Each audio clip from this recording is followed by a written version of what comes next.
Hello everyone. দিনটা ছিল 6 September. কোথায় গেছি, সারাদিন কি করেছি, আমার বার্থডে ব্লগ নিয়ে চলে এসেছি। সকালে বিপত্তারিণী মন্দিরে গেছে গাড়িটা পুজো দিতে, যেহেতু আমার জন্মদিনের দিনে কেনা। দেন ওখান থেকে বেরিয়ে আমাদের একটা জায়গায় যাওয়া ছিল, তার জন্য ধোসা খেয়ে নিচ্ছিলাম তাড়াতাড়ি করে। জায়গাটা হচ্ছে গড়িয়াহাট। গড়িয়াহাটে কি কি শপিং করেছি সেটা আমি পরের ব্লগে দেখাবো। এটা হচ্ছে আমার বার্থডে এত কিছু গিফট শপিং করা, মানে কিছু বলার নেই। দুপুরে এসে তারপরে মায়ের হাতে এত কিছু দেখে আমি তো জাস্ট অবাক, কোনটা ছেড়ে কোনটা খাবো।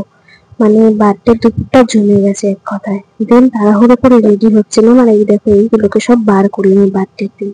দেন চলে যাচ্ছি পৈলান, আমাদের এখানে ডায়মন্ডের আগে।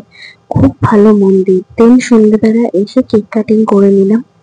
কেক কাটিং এর পরে এতগুলো গিফট পাওয়ার পর মনটা আলাদাই লাগছিল। দেন রাতে কমপ্লিট করলাম, দিনটা শেষ করলাম আমার মাটন বিরিয়ানি ফেভারিট। ভাই